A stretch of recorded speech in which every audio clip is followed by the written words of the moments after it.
Hey, Hey, buddy. how are you, Nice to man? meet you. I'm I, good, buddy. How are you? I'm great. I can't complain. I got a new album coming out and some tour dates coming up, so keeping busy and just dealing with all the other stuff. Like right before I got on with you, I was dealing with our merchandise guy getting the T-shirts made for the new album. So keeping busy. Ooh, hell yeah. Busy is good too. Yeah. So, the new single, Relentless, Yeah, fucking banger, dude. thank you. Yeah, I'm real happy with the overall production, and we worked with a couple of guys, but the final result was this guy named Max Norman, and I was a big fan of his, anyways. Um, Yeah. he worked with Ozzy. He did the first two Ozzy records, Blizzard of Oz, and the first, you know, Diary of a Madman second album. And he's Yeah. worked with a lot of other artists, Loudness, Megadeth, YNT, just a lot of great bands. So it was an awesome pleasure and an honor to work with this guy. And he understood what we were doing. Like even before he started the project, he wanted to hear some of the music. So we sent it to him and he said, "Yeah, I'll do the record." So it was Yeah. awesome. Yeah, it comes out Europe uh February 21st and then February 28th in the United States, North America. Awesome. Awesome. Awesome. Yeah. I really dig it. It's like that really old school 80 thrash metal, like the stuff that I grew up listening to, Yeah. so 80, I was born in 85, but like, like I think I've messaged you before saying that after you sent me the link to the single, it's Yeah. like very old school Anthrax Slayer-ish, which is Well, I friggin' awesome, appreciate dude. Yeah, that's a nice compliment. That was our thing, and we just have never forgotten where we came from. I get it that bands evolve and they get some get more modern, some try different down tuning or whatever, tuning down. And but for us, it's always been a priority to just keep that spirit that we started out with. It's just something that Hyrax lives or dies by.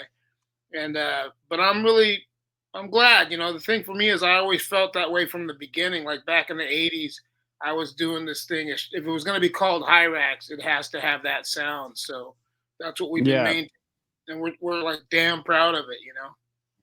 Ah, hell yeah, you should be too. And this is like your first album since 2010, correct? Yeah, Like I your think new album will be your first one. something like that. It's been so long; it's hard for me to know the exact date. But it's been at least 10 years. Yeah. A lot of people don't realize a lot of it. Even when you think about the pandemic, that was like 5 years, and a lot of us were locked down. Yeah. I mean, even working on this record, most of it was written in the very beginning of the pandemic. So it actually kind of fueled us. Like when people hear the record, they're going to hear a lot of anger and aggression because we were actually dealing with that. I mean, the record's totally real. So it was basically like our therapy to write this record. And I think it'll be that for other people when they hear it. They might not know it, but it's a therapeutic record because it's really for getting stuff out. And it's so 5 years, even just with the pandemic, and then another 4 or 5 of us touring relentlessly, around the world, whether it was South America or the US or going to Japan. We've been very busy. So sometimes people go, "Hey, why does it take so long to put a record out?" Not that we wouldn't mind putting them out sooner, but we usually Yeah. do it when we're ready to do them. And Yeah. but also touring is really important to us because that's basically the foundation that really carries the band on is getting out there, going on the road, playing countries. Some countries we play that a lot of bands won't even go to or they're scared to go to, but Oh, we really? yeah. I mean, I remember one year we were touring, going through Mexico, and it was a lot of stuff going on. But we have a different outlook on it because we know the people there. We've been to Mexico many times, but there was a time where a lot of bands were scared to go down there, and we were still going there. So Oh, wow. yeah, Yeah. and I get it. But the thing is, we're also from Los Angeles, so we're used to being around a lot of crazy shit. Like watch the news, and if you watch the news, you'll usually hear about Los Angeles. So for us to play in areas that some people consider dangerous, it's not really that Yeah. big of a deal to us. Yeah. Yeah. You guys played like Wacken, didn't you Yeah, guys recently? yeah. This Yeah. What this was tour, that like? it was actually amazing. I mean, for us, it's kind of interesting because we're still rooted in being an underground band, but we end up getting on these festivals where we're like, what the hell are we even doing here? But Yeah. we always get invited to things like Wacken Open Air, and there's another one in Sweden called Sweden Rock that's really big. I mean, we've done quite festivals, but Wacken's a whole nother beast. It's really big. The only thing that I kind of can gauge it by is there's another festival called Hellfest, and that's in France.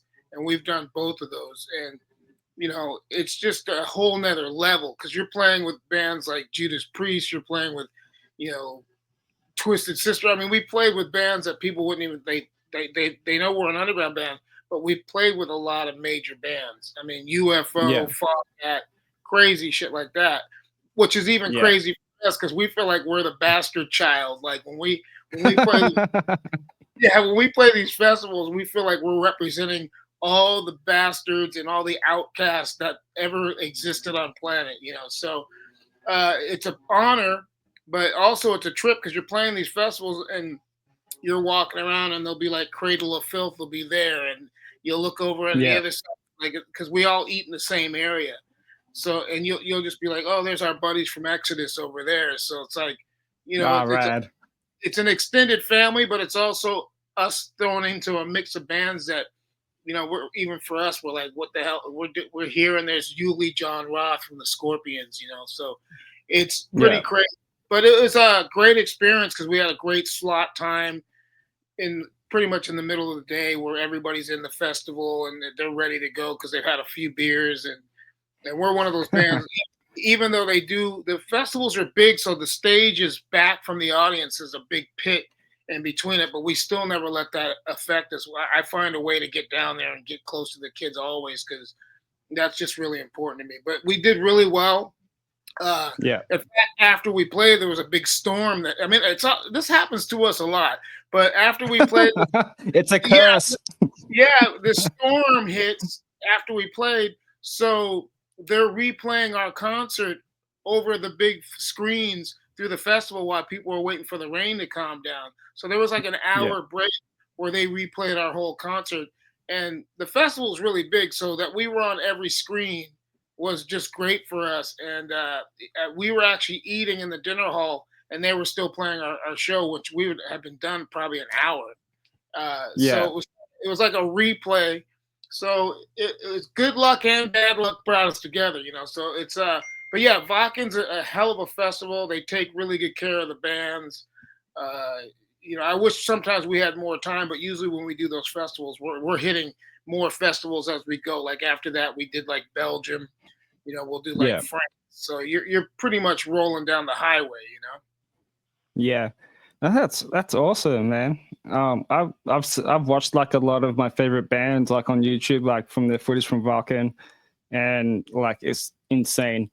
Yeah, like, absolutely insane. It's completely over the top because like you're walking and you just, you know, even when you're not playing, it's just it's like the greatest show on earth because every band is there. Like, and it goes on for a few days. There's camping.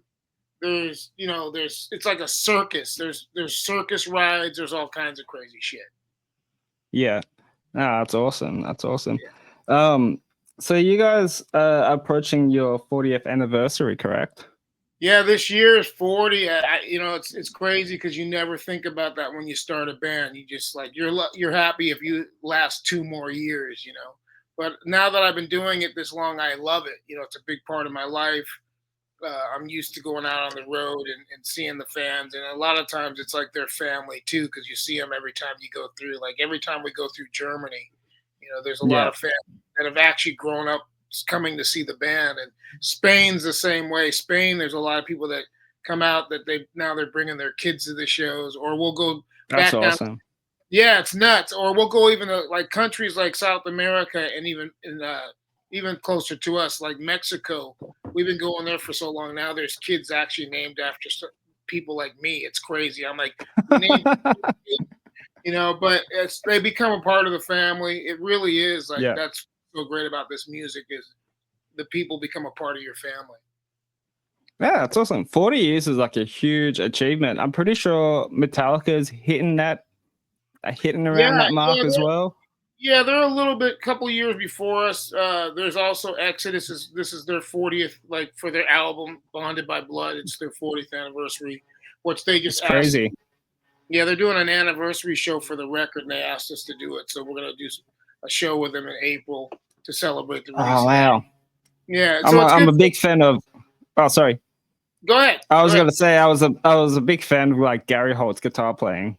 Yeah, he's great. Well, you know what's funny? I've known him for 40 years, and he's always been very good. He's like a bottle of wine. He gets better every year, and he's Yeah. one hell of a. He's not just a great player, but he's also a great human. So it's like great when you meet another musician that's not just a great player, but they're also a good person. And every time I see him on the road, it's like seeing an old family member too. Because we've been playing, like the first time we ever played San Francisco, it was Hirax, Exodus, Megadeth, and Testament, but they were called Legacy at the time. So yeah, Damn. before Testament became Testament, they were called Legacy. They were the opening band. Then it was us. Then it was Exodus, and then it was Megadeth. And that was one show all of us played together, and we've been friends ever since. What are the chances of seeing that again? Probably not too good. But the thing is you never know. I mean, you know what's crazy? I mean, this is another guy, like besides Gary Holt, me and Dave Mustaine have been friends for more than 40 years because I knew him when he was in Metallica. I've known Dave a long time, and he's still really cool. And so you never know. I mean, he reaches out to us, and he still has kept in touch. He even has his own radio show, and he's played wow. So yeah, it's like, whenever people say stuff about Mustaine, I'm like, dude, I've known him for 40 years, and he's always been cool to me. So I have nothing bad to say about the guy. He's an amazing dude, and I've met him once. Yeah, just I mean, people got to realize sometimes you're on tour, and you've been up for days, and you're doing many interviews. So you're not. I mean, you're human. Some days you're not. 100%. Yeah, some days you're just not in the mood for somebody to, crack a joke. Maybe you're tired. But the thing with Dave is that he's really honest, and I love that. To me, it's like I'd rather somebody be honest with me than lie to me. And that's what I love about Dave. He's almost too honest. A little bit. yeah. But the thing is the proof is in the pudding, as we say here in America. The dude is a great guitar player, and nobody 100%. Can discount. Yeah, he's amazing. He's actually helped, as far as I'm concerned. If you're going to look at guitar players, he's one of the guys that helped form thrash metal. He's a big contributor to thrash metal. Oh, 100%. And I love Testament as well. I'm actually going to see them in Sydney in June. Those guys are great too. Yeah. To me, they're really legit because they've never forgotten where they come from. They're a great band.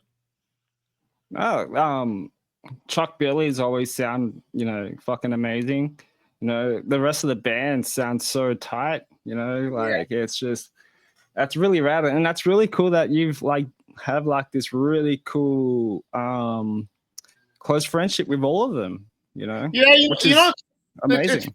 It is, because I think the thing with thrash metal, that's what it was really about when it started out. Like, we were really about, this is our community. We didn't know that it was going to get this big. We had no idea. I mean, if somebody would have told me doing this 40 years later, I would have told you, you're fucking crazy.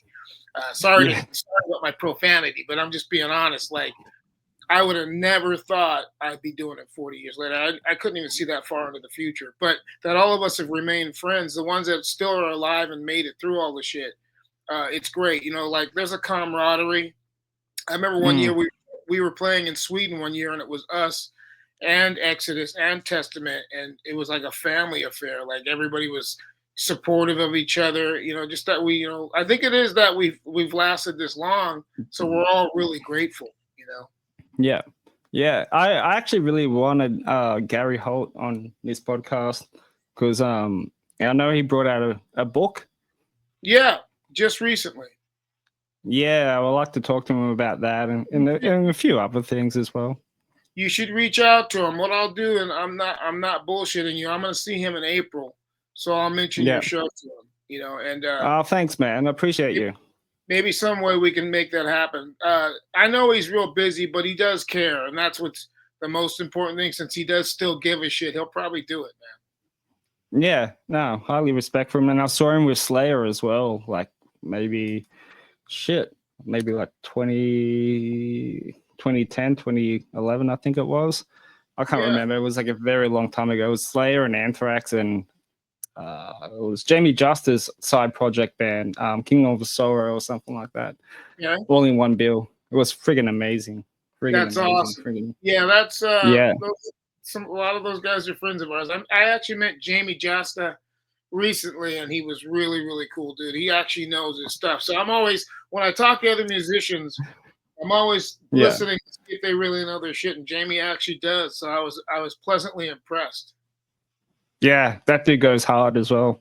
yeah, and he's the real deal. Like, I didn't know, I'll be honest with you, because I'm old school, so I didn't know how to feel about when I first heard them and heard what they were laying down. But then the more I paid attention, I started to realize these guys are pretty cool. And then we played with them in we played with them at Brutal Assault Festival in the Czech Republic, and that's another amazing festival. It's inside of a fort from the wars. Like, it's an old fort where they do these metal shows, like this big festival called Brutal Assault. And I met him and the guitar player. They call him Big Frank. From Street, and I was so impressed. And I actually got to see them. And yeah, they do bring it, man. They're a great band. Yeah, nice. So so obviously, like, the band's been around since '84. So how would you compare the thrash metal scene in the '80s to now? There's a big difference, but it's still great. Like, obviously, when something gets big, it's I hate to say this, but it has been commercialized.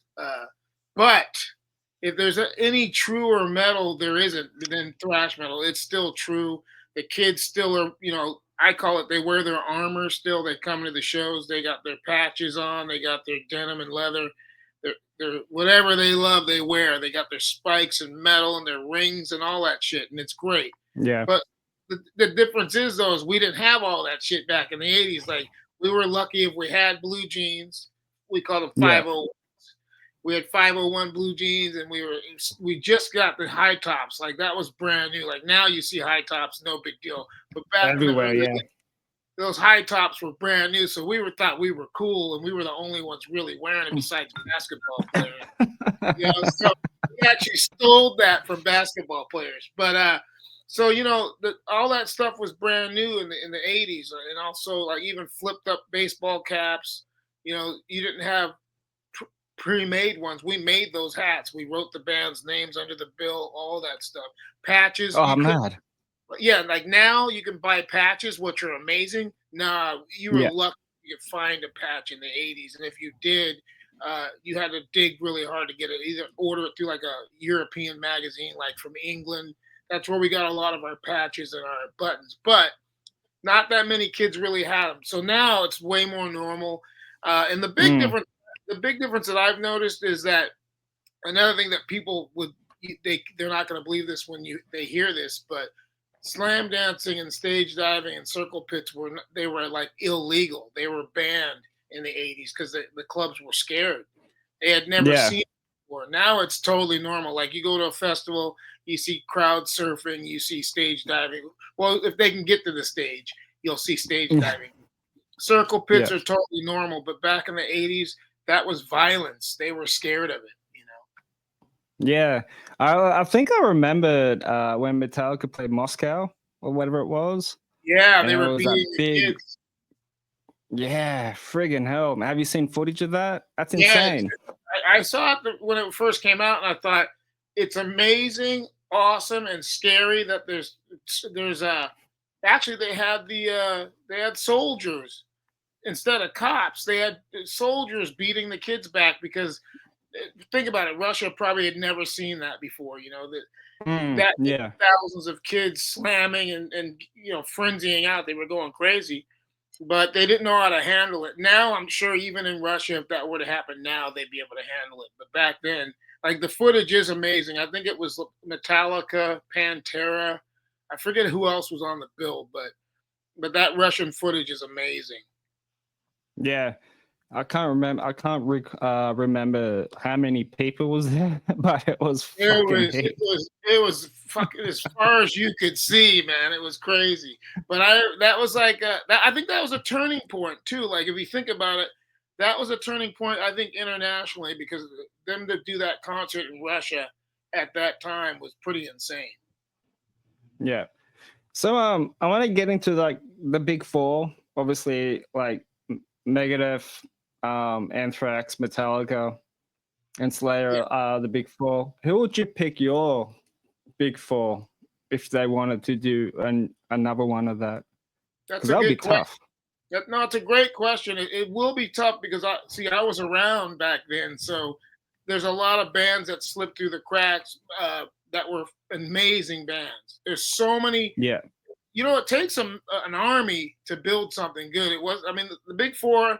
That's cool. I'm not offended by it at all. I think it's great. But really, what it comes down to is record sales. That's how you get your big four, because the rest Yeah. of the thrash metal bands are a little bit behind that. Like if you look at Testament or even Exodus, they haven't sold as many records as Anthrax, but Anthrax had to do some commercial stuff to get those sales. Slayer, on the other hand, they just did what they wanted to fucking do, and it worked because they're a great band. They didn't sell out to nobody. You know, if anything, their companies tried to brand it or whatever you want to call it, but Slayer pretty much stuck to their guns. Megadeth's another thing where, you know, Dave's a great songwriter. You know, and he's actually got some stuff where you go, nobody does what Dave does. Like if you listen to Peace Sells, it's got a hook in that song that it's a hit. It just is a hit. Yeah. There's no other way to look at it, you know. So sold a lot of records, and then obviously Metallica sold the most out of the metal bands, out of the big four. But I said, when you look at all four of those bands, they sold a lot of records. Testament didn't sell as many records, even though they're an incredible band. So when you start looking at, you know, the big four, you got to throw Testament in there. You also, you know, it's funny because the Bay Area, and they do deserve the credit, but there's a lot of bands from up there like Exodus. To me, it would actually be Exodus, right? You know, even though I get it, Anthrax sold a lot of records, but if you listen to Bonded by Blood, that record right there, Exodus should be in the big four. Because, I mean, that record, seriously, if anybody's being honest about it, it helped. It's a pivotal point in thrash metal. It really is. It's an important album. Like, if you're going to have 10 thrash metal records from that period of time, Bonded by Blood better be one of them. So they should be in there. Probably from Brazil, even though they're a little bit behind, but they ended up selling a lot of records. You got to say Sepultura, especially the. I was going to say that. Yeah, the original lineup, they should get in there, you know, because by the time they put out Chaos AD, it's like they're back in black. That's such a big record, and that was a turning point for Sepultura. When they put out Chaos AD, it was like they just took off like a rocket. You know, and even though Pantera's a little later too, it could be argued, even though they got their own vibe, but they're kind of an offshoot of the thrash metal thing. So, you know, but on the hardcore side, now let's get down to business. On the hardcore side, you can mention a few bands. You could mention Overkill from New York, because they've done their time and they busted their ass. Yeah, I mean the list, it's insane. But I'll throw some bands that people probably have never heard of. There's a band from Boston called Wargasm. People should check them out. They were incredible. I'll check them out. Yeah, Wargasm. Just like it sounds, Wargasm. Wargasm. Amazing band. Awesome. There's another band that were kind of like pre-forefathers of thrash metal. There was a band called Snow White, and they were from Chicago. That's another band that people should check out, because they're like, when people find them, they're like, wow, this is amazing, but they just never got as big as they probably should have. And they were on Metal Blade Records. A lot of people don't know about Snow White. So, you know, there's a lot of unsung heroes. And another band that I give credit to, because they're really awesome, Nuclear Assault. A lot of people forget about them, but they were a great band. I've heard of them. Yeah, from the East Coast. They're from New York, too. Another East Coast band, a band called Demolition Hammer. That's another band people check out, But on the California tip, I mean, you obviously had us, you had Hirax, but there's another band called Dark Angel. They were a part of it. Even from the Bay Area, Death Angel, that's when Yes. you start talking about some of that stuff that could somewhere get into that big four right around there. Maybe not as high, but Death Angel could be in there. I mean, there's just so much great stuff, and that's the problem with the big four is that they kind of should even have a list, maybe for like when they do these big four shows or when they did them, of old school thrash metal bands that people might even be able to check into and learn about. Because there's Yeah. there's quite a few even worldwide, whether it's Japan or even say Australia. Wasn't there a band called Morbid Saint or Morbid Angel? Mortal Sin? Yes, there is. Yep. Yeah, Mortal Sin. That's a really great band, but a lot of people don't know about that band from outside of Yeah. So Yeah. there's a Australia lot. is very underground. Australia is very underground to like for like the heavier music style. Yeah, yeah. But I'm just Very saying, like underground. you guys have a great band right there. So it's like they should even look at different territories for bands because like there's a band from Colombia. Like lucky for Hirax, we get to tour to countries that people never see or get to go to. So like we go to Colombia, down in South America. There's a band called Witch Trap. They're amazing. Yeah. They've been around a long time too. So there's a lot of good stuff out there. And there's a band that I love from Argentina. They're called Malone.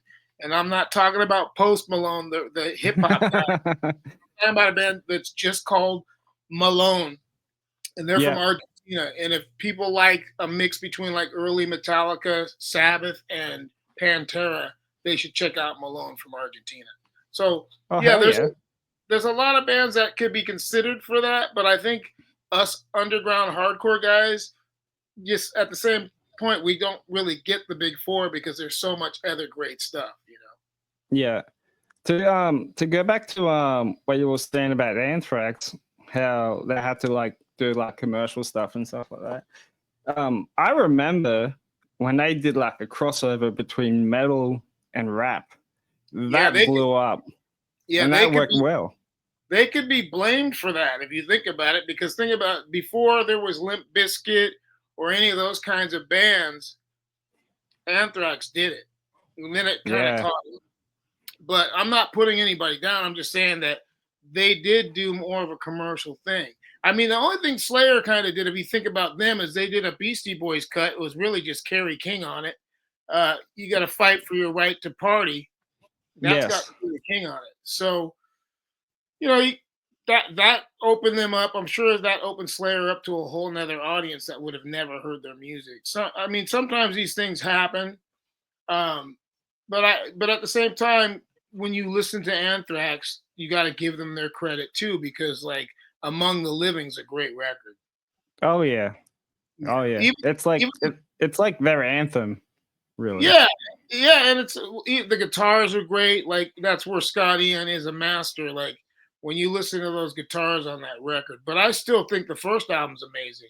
Metal Thrashing, Mad, all that stuff. Fistful of Metal's a great record. Oh yeah, see that's what people don't really realize as well with like those bands. They don't know that like they have like other records that they don't really mention. Like Pantera, for example. Like was it Power Metal or whatever it was? Yeah. There was the two glam albums that they brought out. Yeah, and they were actually good. Yeah, I think what happens though is I hate to say this, but it starts becoming a branding and a marketing thing after a while. So some of these bands, like even look at Iron Maiden. I love that band, but they really they downplay the records that they did with what was that other singer's name that they had? Pordiano? Blaze Bayley. Oh, Blaze Bayley, yeah. Yeah, they did like 2 or 3 records with him, and they're not even like you can't even really find those records. So oh really? Like, not even on Spotify? Maybe I don't know. I that's one thing I probably should look up myself. But yeah, right. the Blaze Bayley years, it's kind of like Sabbath. They did records later on with different singers that people don't really know that much about. But Yeah.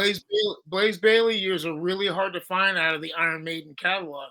So I think sometimes it's just business where people are like, okay, well, yeah, Pantera's got a few records before they blew up because by the time they got to Cowboys from Hell, that's when it started to really happen. And by the time they did Vulgar Display of Power, they took off, you know. But yeah, the early records, I don't even think you'll hear them talk about it unless some hardcore dude like you brings it up. You know, I don't think you'll ever really hear Pantera talk about those records. Yeah, because I know they're not on Spotify, and I think you have to go like on YouTube or something like that. Because me and the mate were talking about this a few years ago, and it's actually sounds pretty good. Like I don't know why it's been ignored, but like yeah, it's a trip, you know. But like I said, sometimes the earlier records don't get the love they should. But in certain cases, some records do. Some records, like a band will put out a first record, and that's really all people want to hear. You know, it happens. You know. Yeah, yeah. You want to hear my big four? Like, Yeah. that I want to see. Yeah. Okay, so I would have to be Death Angel. Okay. Death Angel I've seen him with Sepultura, and they're fucking amazing. Cool. Testament would have to be up there for sure. Overkill, obviously. That's another band that I've been listening to for a couple of years. Yeah, they deserve great vocals. Yeah, very underrated. Same with Death Angel, they're very underrated too. Yeah, you know what I like about both bands? They've kept busting their ass, so they've kept going. And it's the thing is with especially thrash metal, people don't realize it's not easy. It's not easy, and there's certain markets that you're really big in, and there's certain markets you're not. So you gotta really have a good badass attitude to keep doing it. And if you look at both bands, Death Angel and Overkill, they just keep going. Like Bobby Blitz will not be beat down. That guy just keeps fighting, you know. And much respect. And he can still hit those high pitched screams. Yeah. I mean, for me, I remember when the only thing they had was a demo tape. So I've been onto that band for a long time, and I love their demo's amazing. And the first album. Speaking of first albums, that record's incredible. So like after this interview, you should put on the first Overkill record because it's badass. I will for sure. And then number one, have to go Testament. I feel like they're the ones that like carry the flag of like the thrash metal scene as well. But I would love to see like a thrash metal festival and have all of those bands in one bill.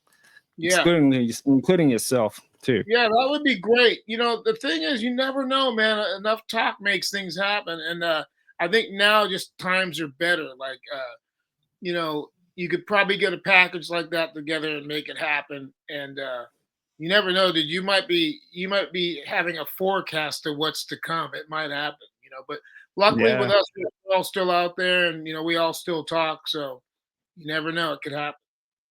Yeah. Sweet as. Wanna jump into horror movies now? Do it. Let's go. Let's do it. It's all right. So do you remember the first horror film you watched when you were young? Oh, there was a bunch. We grew up on things called slasher movies. Now they're called horror movies. A lot of blood, guts, and gore. And there was a movie called Basket Case. That's an old one. Obviously, we watched all of it, especially Evil Dead, the first one. You know, that was really big for us. That might as well be like, even though this is different, like The Exorcist was a huge movie for us, my generation. Oh, yeah. So Evil Dead was kind of like that, especially the pencil in the leg, what do you call it? The Achilles heel. There's a part in that movie where there's a pencil that goes right into the Achilles heel because the insane zombies like down in this like I guess it's like a dungeon door kind of type thing, like an underground thing where they throw her down there and she just pencil right through the Achilles heel. So that's one of those scenes that always stays with me. But I also I always like certain classic stuff. Clive Barker did a lot of great movies. Obviously, the Hellraiser series. those were, I don't know if those are totally considered horror movies, but kinda, I guess. I don't know. I mean, yeah, I think Hellraiser's kind of a horror movie if you think about it. It's pretty scary shit. And but Yeah. there's a movie called I think it's called Breed. You're picking my brain. This is some old school stuff, but a lot of the Clive Barker movies I was into. That was kind of my guy. Yeah. Yeah. See, Scream did it for me when I was a kid, man. That's a classic. I didn't Yeah. realize it at the time. I saw it and I thought it was good, but now that thing's a freaking classic. So yeah, but that was a good one. That was definitely Yeah. that was a new era in horror movies. Yeah. That's awesome. Yeah. But then there's even movies like there's a movie called Pet Cemetery, Yes. Yeah. which is a classic, and the Ramones had some stuff to do with that movie, so that's another reason I saw it because I love the Ramones. I grew up on that band, so Yeah. God, that's a good question though. You got my brain ticking, man, because like, you got to go back to those times. There were a lot of movies, dude. Like that was kind of cool in the '80s. There was a lot of horror, blood, gut, and gore movies. So yeah, I think that might be the explosion of when it really started to become something. Like I don't think you'd have like zombie movies that are popular nowadays. And this wasn't that Not new, but there really. was but there was a movie it wasn't new. It's not new, but it was a while back called Shaun of the Dead, and that's one of my all-time favorites. I don't know if you've seen Yeah. Shaun of the Dead, I haven't It's- seen that in years. yeah, you should watch it again, dude. That movie's one of my all-time favorites. I love that. Yeah, I watched The Exorcist the other, I think it was like last week or so, for the first time in a while, and like fuck man, it's some of the shit that you see in that movie is nuts. Like it's Yeah, crazy. It still holds up because It does, yeah. it'll still make you go, holy shit. Like even when the bed rises and her head turns around and the crucifix scene, which is probably the gnarliest scene in the movie, but the crucifix Yes. scene blows everybody away that sees that because that movie, I guarantee you, it made a billion directors. Like people wanted to direct movies when after they saw it if they were a kid that was into that kind of stuff. But also it scarred a lot of people because I mean, The Exorcist, that movie's way ahead of its time. It's easily in the top 5 of all time greatest movies. Seriously, it's an amazing movie. It's a masterpiece. It really is. Yeah. I think it was voted one of the number one scariest horror movie of all time. Scared the shit out of me, and I like scary shit. But I saw that when I was pretty young. So that movie, I was like, you got nightmares, or you're even afraid to go to sleep and shit because you thought you might wake up possessed. So Yeah. So like that's why I kind of wish like I was sort of like born like a little bit earlier so I can like witness and capture all of those things when I was younger, especially like seeing bands like in the 80s like I would love to see Metallica back in their prime. Well, even though they're still in their prime now, but like back when they were just like full on headbanging and just like playing like 100 miles per hour and shit. You know what I mean? Like the thing, a lot of people are lucky they didn't because it's almost like night and day. I mean, don't get me wrong. I still love those guys. I mean, me and James were pretty good friends. So I have nothing but mad respect for them. But dude, I got to see them before the records. I got to see them when they were doing demos, and they were fucking amazing. Like they're still a good band. They're still a great band, especially by most standards. But the Metallica, when they were the Young Metal Attack, that's what they used to call themselves, the Young Metal Attack. yeah. They were so good. Like it was like writing was on the wall. If you saw them, you knew that who's gonna follow that or who's gonna surpass them. Like they just did their own thing and they just took off like a rocket. Like I saw them with Dave Mustaine and the original bass player Ron McGovney, and it was like seeing a punk band, but way heavier and faster. Yeah. So yeah, to see them, I got to see them through a bunch of different stages. I saw them with Cliff Burton. Oh man. Yeah, a couple of times. I saw them actually play a warm-up show for one of their most legendary shows. They did this show called Day on the Green, and there's footage from that. But they had to Yeah. do a warm up show like a couple of days before that at a nightclub in San Francisco called Ruthie's Inn, and I went to that show, and I was right on Cliff Burton's side, right in front of Cliff, and they were amazing. Oh, that's So rad. yeah, it was great because it was like a secret show, but the Yeah. word got out. Luckily, I was in the Bay Area at that time hanging out, so we went over to Ruthie's Inn, and the first guy we saw walk in was Kirk. He walked in with his flying V in the case, so we knew it was Yeah. happening. And then the second guy Yeah. came, and we knew for sure it was happening. The second guy to walk in was Cliff Burton, so we knew like this is going down. And the rest of the guys showed up. They set up and they played. It was amazing. Yeah, mad. Metallica's coming back to Australia in November, so I got my tickets for that. First time seeing them live. So Right on. I paid. I paid a fortune. I paid an arm and a leg for those tickets, but it's gonna be worth it, man. Yeah. Well, the thing is, you're gonna get a hell of a show. I mean, the thing about them, they've been doing it long enough to know that they still got to deliver. They know that there's like a target on their back, so they can't give any shitty shows. If they do, you're one of the people Criticism. there'll be a lot of criticism and critics. There'll be a shit ton of critics at that show, and not just fans, but real people that can write you off. So no, and they still sound really good. I mean, they've got a crew of people that know how to set them up, make them look good, and they still can play. I mean, James he's a freak of nature. That guy's rhythm, right hand. There's nobody that's got a better in the business. Like you'll hear even other great guitar players that have great right hands, they still say James's right hand is the shit, and it's true. Like if you listen to even the first 3 albums, by the time they get to Master of Puppets, it's insanity. Like listen to what's that song on there? There's so many great songs, but it's skipping my brain right now. Let me see if I can bring it up.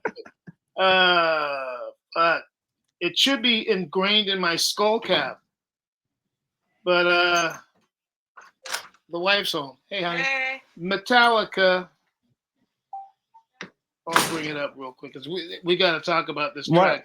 What album? Off of Master of Puppets. Battery? Dude. No, that's too easy. That's a great one, but that's just too easy. Right? Orion? I'm talking about the guitar playing on Disposable Heroes. Listen to James's right hand on that track, and that's a long song. Yeah, it is. Even to play like that for that long and consistent picking, like that's another thing that happens with a lot of guitar players. It's one thing to play for 2.5 minutes, 3.5 minutes, but play 7.5 minutes or anything like that where you've got to have consistent strokes on, Yeah.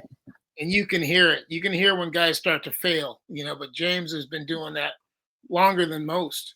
The only other he's been a big influence in my guitar playing as well, especially with the whole down picking. That's the reason why I started down picking for years since I started playing guitar.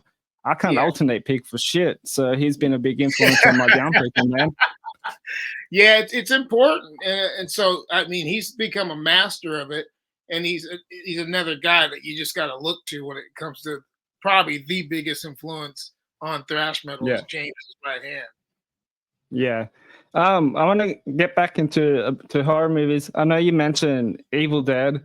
I feel like that movie gets ignored a lot when people bring up the Evil Dead franchise. You know what I mean? Because they always seem to go Evil Dead 2, the best one there, and then Army of Darkness. Army of Darkness is great too, but I still like the first Evil Dead best because that's another one of those that scarred me. But I think the thing is that a lot of those movies, when they come out, they don't do well because, for one, a lot of the critics, that are film people, they've always been down on horror movies. You got to be a real horror fan, and like if you go to the conventions, that's when you see the real horror people go to those.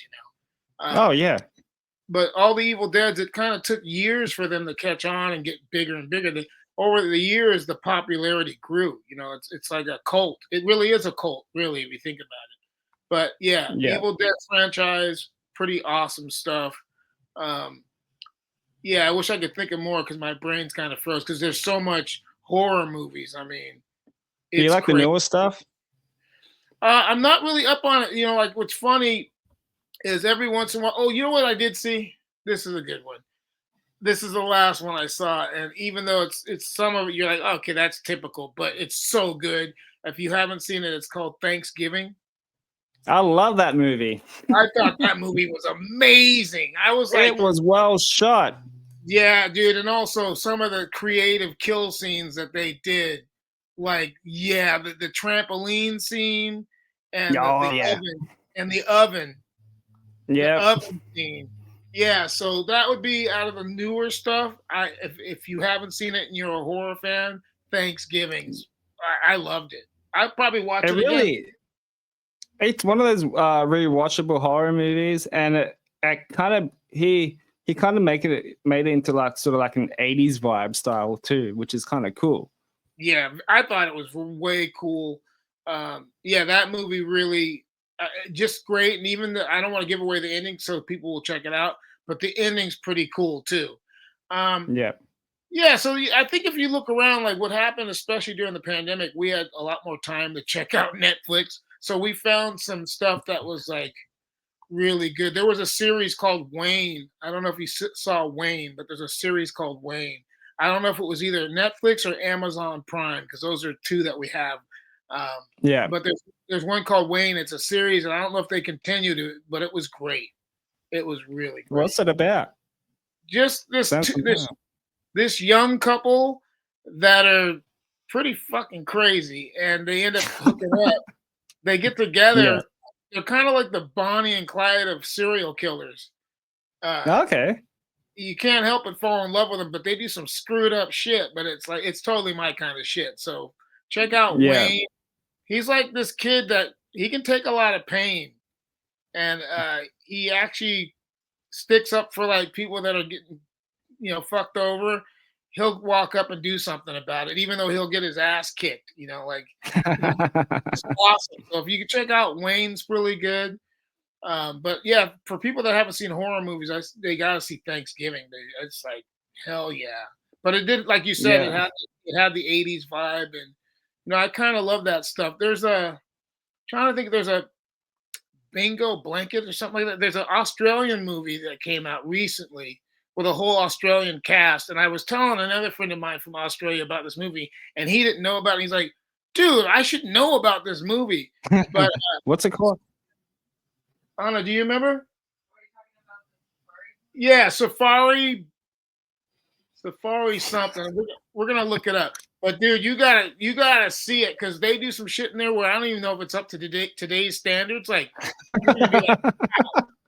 They blow up a whale on the beach. What the fuck? They don't know how to get rid of it. It's like, dude, it's totally the 70s. So if you like 70s and 80s, it's Yeah. I'm gonna find out what it is right now, and you gotta watch it. But they blow up a whale. That's I'm not gonna give you more than that. And it's basically about these three batshit families that live by each other, and they're Australian, and it's great. What's it called? Swinging Safari. I gotta check it out. Look up Swinging Safari. You have to promise me you'll check it out because it's fucking great. I'll have a look. The families are batshit crazy. You'll probably be able to relate to the humor even more than I can because it's totally Australian. Like the way their accents, what they're talking about. Them at the beach is hilarious because they all go to the beach, and it's like late 70s, and it's great. It's great. You'll know the actors too. Some of the actors you'll be like, "Holy shit, I didn't know they did this movie." But I brought it up to another friend of mine who's actually a film guy, and he couldn't believe that he didn't know about it, and he's from Australia. Yeah, well, that's new to me as well. There's a couple of good Australian horror films that have been coming out for the last couple of years. Talk to Me was one of them. Okay, I'll have to check that out. It's like it's a very like sort of a little bit of that Evil Dead vibe. Okay, Talk to Me. All right. Yeah, and I think it was Late Night with the Devil. Late Night with the Devil. All right, sounds it's a new good. one. I think it's on Shudder.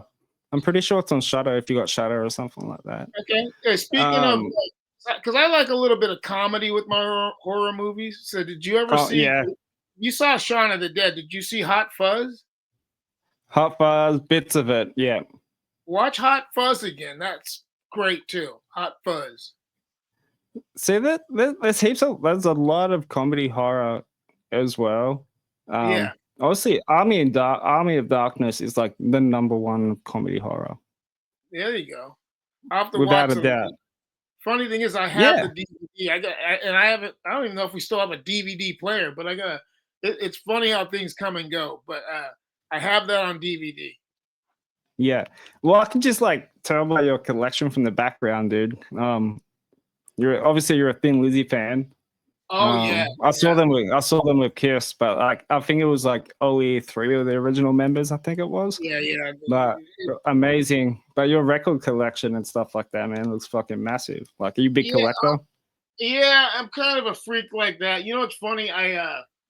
Me and my wife, we started going to swap meets, and it kind of happened by accident because I had them when I was younger, and then over the years I got rid of them or whatever, and lost some, and so anyways, we started buying them because we were at the swap meet and they were really cheap, and then I was like, well, it's cheaper than buying CDs, so we were buying used records, not knowing that it was going to come back. Like now, it's really popular again, and I'm glad that I didn't start now because it's like really expensive. Like, not that I still won't buy some stuff here and there, but if you're an old school collector, you kind of have this shopping etiquette that you go by. Like, you look for stuff that's, especially you should know pricing because I used to work at record stores too. I'm a total record nerd, so I pretty much know what they should be going for. But we started going to swap meets and we were buying them really cheap. My wife was like, "This is affordable," because like we were buying like 20 records for like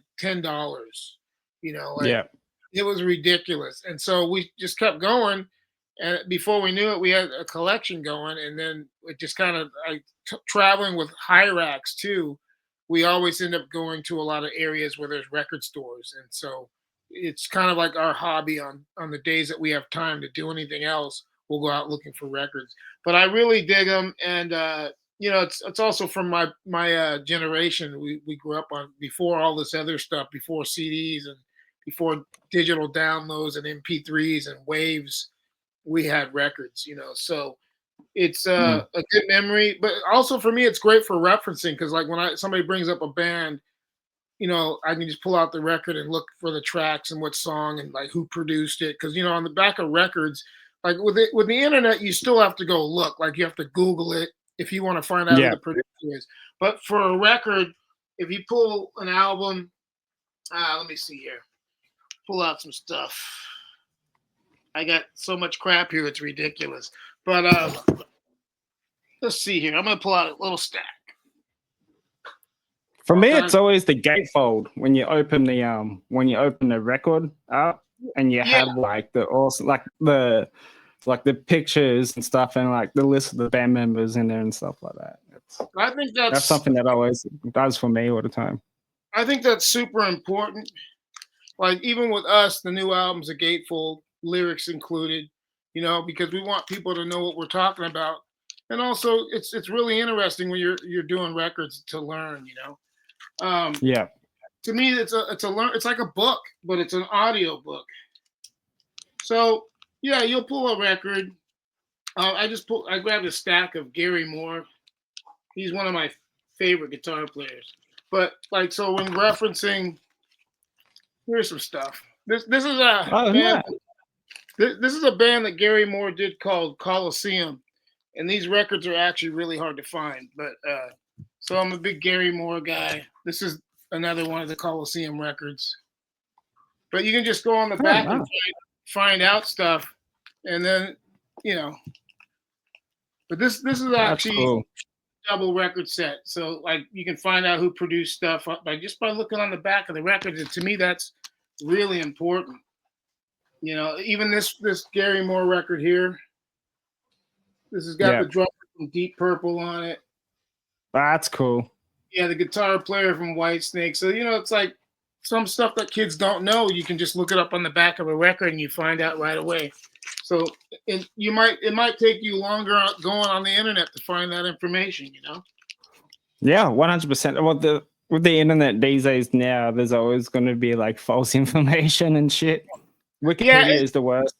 It's really sad that it's come to that point because what the hell happened to honesty or the truth? Like it's crazy that we're living in these times where people can just totally change stuff or even go on Wikipedia and write in whatever they want. And then some people are lazy, they don't want to go fix all that stuff, so it just stays there and it stays on the internet. But yeah, I think the thing is that's kind of good about humans. You can kind of see through some of that stuff. So if there's something that doesn't seem right to you, it probably isn't.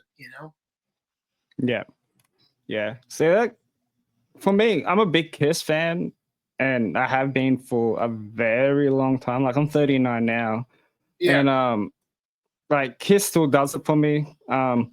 Their album covers changed my life when I was young. Especially awesome. Kiss Alive too. Kiss Alive too, man. When you open that fucking record gatefold and shit, and you see the 4 members. The Gene Simmons one scared the shit out of me. Yeah, I get it. But fuck, they were my superheroes, man. They were my superheroes when I was a kid. Yeah, I'm grabbing it right now. Give me a second. Let's see. You talking about this one? Yeah. Oh yeah. So yeah. Because it's been a while since I freaking saw that album cover. But when you open it up, it's the them and the drum riser and the pyro and shit. Yes. Yeah. Sorry, I got mixed up with that. But is that the original printing? Yeah. Awesome. Let me get some stuff. It's I think my dad's got that too. That's awesome. Yeah, here we go. This is the stickers that come inside of it. Oh, yeah. Yep. And then here's the booklet. Yes. Yep. And then this is what you were just talking about, the gatefold. The gatefold, yep. Yeah. That's iconic, dude. It's definitely a life-changing record. Another thing I love about it is side 4 is studio. The first 3 sides are live. But the last side is a studio, and what I love about that, there's a song called "All American Man," and that's one of my favorite Kiss songs. It's such a great song. I like "Rocket Ride." Rocket Ride's great too. Yeah, I mean, it's on the jam too. I'm such a nerd. I even have the single for Rocket Ride. But fuck yeah. The cool thing too is that they had. This is where a lot of people don't get it, but the thing about Kiss that's amazing is really people should look at how many great songs they've written. They've written so many great songs. And even on the newer tip, like a song like Psycho Circus, that's an amazing song. Or if you go back to Creatures of the Night, that record's awesome. Especially the production on Creatures of the Night, Love It Loud, it's insane. The drums are War Machine. Yeah, War Machine. Listen to the drums. Eric Carr's drums are insane. But yeah, they get a lot of shit, and I get it at the same time. Because don't get me wrong, if you love Kiss, there's also some shit you hate about them. But they're easily one of the greatest bands of all time. There's no doubt. And even what they do, very smart marketing band as well. Oh yeah, they've been that way since day one. But what really rules about them is that in one song, live in concert, they do more than most bands do in a whole show. Yeah. Their live shows. Did you catch them? Yeah, I've seen them once. Well, I've just been a fan and collected and have DVDs and seen tons of live footage, but I've never seen them live because this is where you're going to trip on me, dude. I don't like to go see bands after I consider them to be past their prime.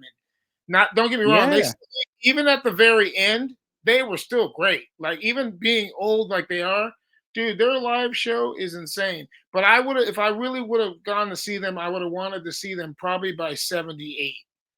Because for me, 73 through 78, those 5 years are amazing. Like, even the first Kiss live album, holy shit. Yes. I think that changed everybody back then. And including for me being the young kid as well. But like, I always wanted to be age free, and he was one of the reasons why I play guitar. That's and awesome. still to this day, you know what I mean? He's like one of my idols. Well, he's easily even the way he is now, which is batshit crazy, but he's one of the coolest rockers of all time.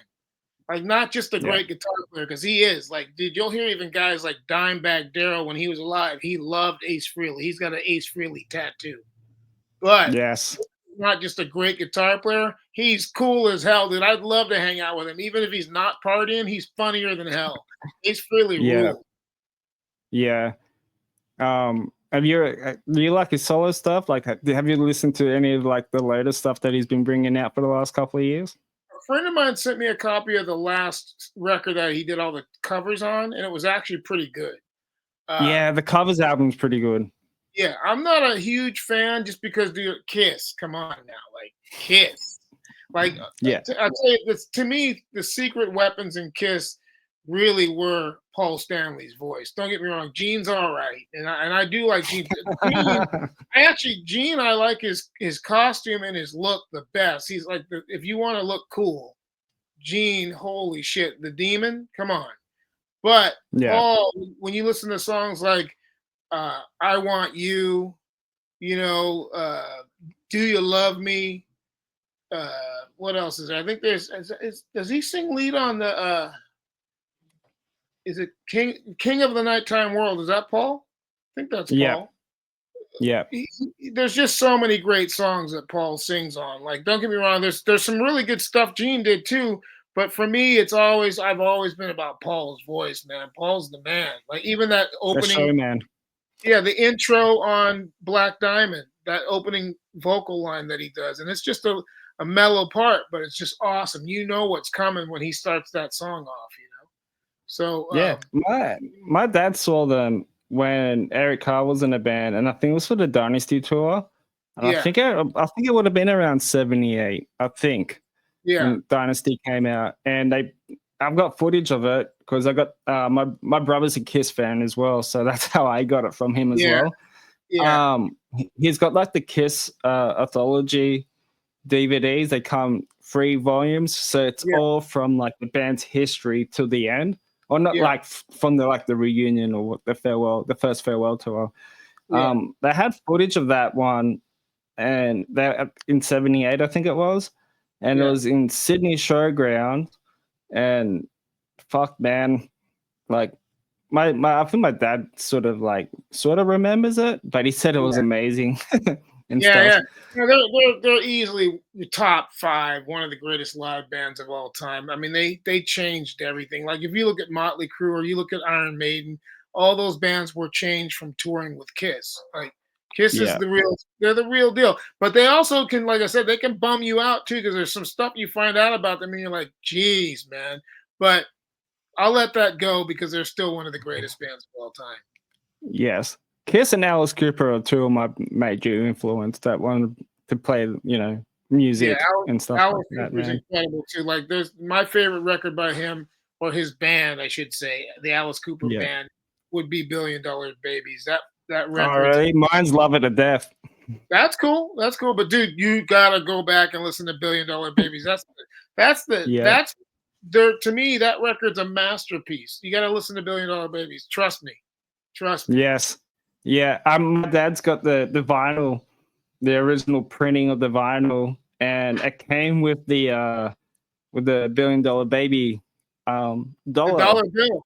print out thing. Yeah, I've got that. He actually gave that to me, and I think it came with a few cards or stickers. I think I can't remember. Yeah. I'm sure it did. It has cards. If you don't take them out of the album, it's mint. But a lot of people took them out to play with. But hey, tell your dad, excellent taste. I can tell your dad knows what the hell's going on just by the band. Oh, he does, man. He's a rocker. Shit. That's awesome. He's the reason why I got into rock music. But Welcome to My Nightmare, another great album as well. Yeah, I have that. It's an amazing record. Sweet as. I've got that signed as well. I met him like a couple of years ago, and he autographed it for me. Awesome. I want to finish off with top 5 horror films and top 5 vocalists for you. And So top, let's what start was off with top five. Stop five. Let's end with top five not vocalists. Top five horror movies, and then we go with the top five vocalists. okay, cool. Yeah. Again, it would be Evil Dead. But I have to admit that that's the first three Evil Dead, you know, the whatever you want to call them, but the first three movies are classics. Basket Case, if you haven't seen Basket Case, it's an old classic. It's freaky as hell. Yeah. I don't know if this is considered a horror movie, but there's a movie called Rosemary's Baby. I don't know if you've ever I, seen that. it's been popping up a few times. That should be like, I don't know, man, more of a thriller. Yeah, I think you're probably right, but it's crazy as hell. Yeah. Then there's Pet Cemetery. I have to throw that in there. Yeah. That's just a classic. I guess you'd probably consider The Exorcist a thriller too, because that's not really a horror movie. It just scares the shit out of you. That, yeah. See, this is what it was horrifying. Yeah. Well, see, I like that joke there too. That's a tough one. That is a tough one, but yeah, it's horror. It's classic. I'll classify it as just horror. I'm pretty sure. I'm gonna look it up real quick, but there's a movie called Breed, Clive Barker. I'm pretty sure it's called Breed. It's something like that. But it's a great horror movie. Clive Barker, Breed. Let's see here. Nightbreed. That's definitely one of mine. It's kind of like a psychological thriller meets like a horror movie because it's all these nighttime, these monsters come out that are crazy looking. Yeah. And it deals with also, it's like in an insane asylum. So yeah, Nightbreed. If you haven't seen Nightbreed by Clive Barker, I highly suggest it. Nightbreed. It's great. The characters are awesome. And I always like movies with freaky characters. So that's just kind of, and then the classic, I'd have to go with Hellraiser.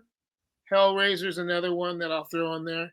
That's more of a horror type, satanic kind of vibe to it, but that's kind of in there. And then what else? There's so many great movies from that time. The 80s, we had a lot of great stuff. And like you like I said, you guys kind of call them horror movies now, but we call them slasher movies because people would always get cut up or killed in them, you know. Yeah. But okay, and I'll just throw for a new one. I'll go with Thanksgiving because I dug it. I really did. Me and my wife actually watched it. It was one of those movies that we agreed on. So yeah, I like that. Perfect. We don't always agree, but when we agree, I know it's a good movie because it's not. She's not easy to impress, so she liked it too. So what number is that? I think I might got 5 there, somewhere around there. Yeah, I'm pretty sure that was 5. Yeah. I thought you might have put like Halloween up there as well. Oh, those are classics. I mean, you know, see, that's where I call it mind fog or whatever. But yeah, well, that, and also, what would you consider Psycho up there? Because Psycho's a big time classic. It is, but this is another thing that I always ask my guests as well. They classified Halloween as a slasher. Okay. But in my opinion, I think it's more like a psychological thriller. Yeah. I think what happens, you don't see anything. You don't really see much in that movie. Yeah, but I think the problem is with a lot of these movies is that they only can put so many genres. Yeah.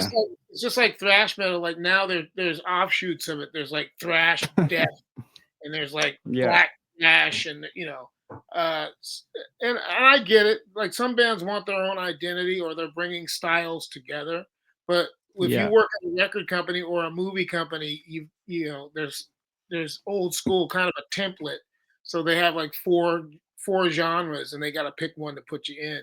Like even with Hirax, we've never really been put into the. I mean, we have a category, but we could be in a few categories. We could be crossover. We can be thrash metal. We can be speed metal. I mean, there's quite a few things that, crossover punk, whatever, So Definitely, I can hear some hardcore influence as well. yeah, I mean, I remember we came up in the '80s, so we were even touring with bands like Black Flag, and there were bands that were around us at that time. There was a band called obviously there were the Misfits, but there was Minor Threat. We loved Minor Threat. Another band called the Bad Brains. So a lot of those bands are kind of infused in our system. There were even some Canadian bands. There was a band called SNFU. So we even played around a lot of those bands. So you're kind of almost crossbreeding as you're meeting each other and getting to know each other. And there's like a commonality where you kind of end up liking each other's bands. So there's a band from up north, a band from Seattle called The Accused. They're kind of like a mix of what we do. So yeah, I mean, it just happened. And that's what's kind of cool about the '80s is people started getting open-minded. That's why there was crossover music in the first place, because punk bands and metal bands were playing together. So sooner or later, something had to give, Yeah. All right, let's finish off with top 5 vocalists. All right, this is going to throw you for it could a be loop. any genre. First off would be Luciano Pavarotti. I somehow over the years would hear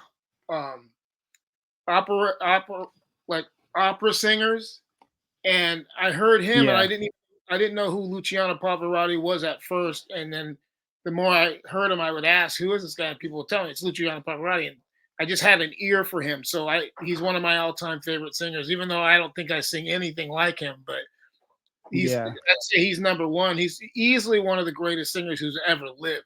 He's amazing.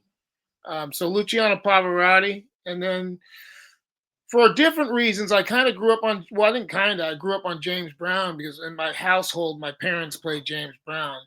And I do like the energy and the attitude. Like sometimes with certain musicians, it's not just about talent, it's about attitude, the energy that they bring to the song. So if you're going to look at somebody who brings energy to what he does, it's James Brown. And then on the metal tip, there's a few people. I mean, you could even go back to Ronnie James Dio. You could go back to Klaus Meine from the Scorpions, especially the early stuff, the Virgin Killer record, and there's a record called Taken by Force. So there's some Scorpion stuff that obviously influenced me. There's a band called Crocus, believe it or not. They're from Switzerland, and they had some records. They had a record called Hardware. Another record that, like, for me, where I kind of was out was after a record called Headhunter. Headhunter was great. And One Vice at a Time. There's a song on One Vice at a Time called Long Stick Goes Boom. And if you hear that song, you're like, the way he sings with so much power. He's like easily one of the most powerful singers who ever did metal. So his name's Mark Starachi. Really great singer. I'll like guys that you don't see, because like for me, it's not just about singing, it's about how you do it. So Phil Lynott from Thin Lizzy is definitely an influence. And even going back to Jimi Hendrix, stuff like that. And then, believe it or not, my last pick would probably be, you're not going to believe this one, but Mick Jagger from the Rolling Stones. I grew up on the Stones. Still going. He's still going. Yeah, and think about what he's been able to do with that voice. I mean, he doesn't have the greatest voice in the world, but he's in one of the greatest bands of all time. So that says a lot about him. Like sometimes it's about your character, and Mick Jagger, dude, that's rock and roll. Yeah. If you have a good backup band to back you up, man, that's all you need. Well, that's back to another guy like from your parts, believe it or not. I can't fucking leave this guy out, but Bon Scott. Holy shit. That guy, he influenced me big time. By the time I heard Power Age for me, I'll name off some of my favorite albums. Power Age is number one, but Let There Be Rock, there's some tracks on that record. There's a song called Bad Boy Boogie. Bad Boy Boogie is one of my all-time favorite songs. Whenever I hear Bad Boy Boogie, I almost feel like the lyrics were written about me. Bon, what I'm going to do is I'm going to end with Bon Scott. Yeah. Nah, that's solid, dude. Well, Katon, Is it Katon? Katon? Yeah, close enough. Yes. Katon. But Yeah. in South America, they say Katon. But it's the way it's pronounced here is Kate. Yeah. Okay. See, like Australians have weird accents, so there you go. It's all good. You gotta check out that Australian movie I told you about. Make sure you look that up. I will. I've written it down. But dude, thank you so much for your time. I really appreciate you. And I know you and I've been like Instagram followers for a long time. I'm just trying to figure out who followed who first. Did you follow me or did I follow you? Because I can't remember, dude. Well, if you were posting cool shit, I probably followed you because my attention span is only for cool shit. So if you have, thank you. I'm sure you probably did because a lot of times people will post like a record that I like, and I have no problem with either following somebody if they post cool shit, you know. So either way, thank you. I'm glad we ended up meeting, and we'll be in touch. And keep me posted on your podcast and everything. All right. Yeah, man, for sure. Well, your new album, Faster Than Death, is coming out on February 28th, and then you'll be out on tour for that album. Yeah, we're going to be touring quite a bit after it's released. But yeah, February 28th, Faster Than Death is released in the United States, North America. And then February 21st, it goes across Europe and then into Japan. And I'm sure it'll make its way over to Australia. Awesome, dude. Well, if you ever come to Australia, let me know, and I'll come out to the show and shit, dude, for sure. I will for sure. We have quite a bit of friends there, so we'll be coming there. Actually, if you saw the Relentless video, that was directed by an Australian producer. I gotta check it out. Yeah, the Relentless video was produced by an Australian producer, Dominique. And he did a hell of a job. Awesome. Well, guys, make sure to follow Hirax on all social medias, Instagram, Spotify, YouTube, everywhere you can find them. And don't forget to like and subscribe to this podcast, please. Hell yeah. And we're going to appreciate it. Well, guys, thank you very much. Take care. Stay metal. Stay metal. Stay. Yeah, what he said. Or you get destroyed in the pit.